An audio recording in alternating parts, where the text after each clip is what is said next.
નમસ્કાર, star India TV ન્યૂઝમાં આપનું હાર્દિક સ્વાગત છે। આપ જોઈ રહ્યા છો સ્ટાર ઇન્ડિયા ટીવી ન્યૂઝ, સત્યની વાતે સત્યની સાથે। જાલોદ તાલુકાના ગુરુ ગોવિંદધામ કંબોઈ ખાતે તાલુકા કક્ષાના વિશ્વ આદિવાસી દિવસની ઉજવણી ધારાસભ્ય મહેશ ભુરિયાના અધ્યક્ષસ્થાને કરાઈ। કંબોઈ ધામ ખાતે આદિવાસી સંસ્કૃતિની ઓળખ તીરકામઠા આપી સ્વાગત કરાયો। જાલોદ તાલુકાના કક્ષાના આદિવાસી દિવસની ઉજવણી કંબોઈ ધામ ખાતે ધારાસભ્ય મહેશ ભુરિયાની અધ્યક્ષતા હેઠળ કરવામાં આવી હતી। આજના શુભ દિવસે ઉપસ્થિત સૌ લોકો આદિવાસી સંસ્કૃતિના રંગે રંગાઈ ગયા હતા।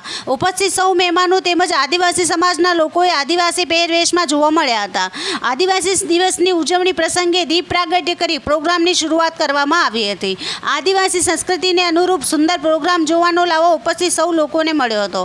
આજના આ શુભ દિવસે આદિવાસી સમાજમાં શ્રેષ્ઠ કામગીરી કરનાર વ્યક્તિઓ, કર્મચારીઓ અને શ્રેષ્ઠ અભ્યાસ કરનારા વિદ્યાર્થીઓનું સન્માન પણ કરવામાં આવ્યું હતું। તેમજ સરકારની વિવિધ યોજનાઓ વિશે લોકોને માહિતગાર કરવામાં આવ્યા હતા અને લાભાર્થીઓને લાભપત્ર પણ વિતરણ કરવામાં આવ્યા હતા।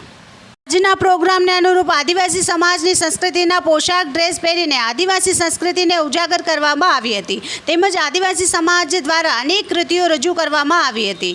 આ કાર્યક્રમમાં જાલોદ પ્રાંત અધિકારી A.K. ભાટિયા, જાલોદ મામલતદાર શૈલેન્દ્ર પરમાર, જાલોદ વિકાસ અધિકારી K.H. ગઢવી, જાલોદ તાલુકા પંચાયત પ્રમુખ અને ઉપપ્રમુખ, જિલ્લા પંચાયતના પૂર્વ પ્રમુખ, જાલોદ શહેર પ્રમુખ, જાલોદ તાલુકાના ભાજપાના પ્રમુખ, તાલુકા પંચાયત, જિલ્લા પંચાયત સભ્યો, સરપંચો, કર્મચારીઓ અને નાગરિકો અને મોટી સંખ્યામાં આદિવાસી સમાજના લોકો ઉપસ્થિત રહ્યા હતા। Star India TV news Jhalod reporter Pankajbhai Pandit, જિલ્લા દાહોદ।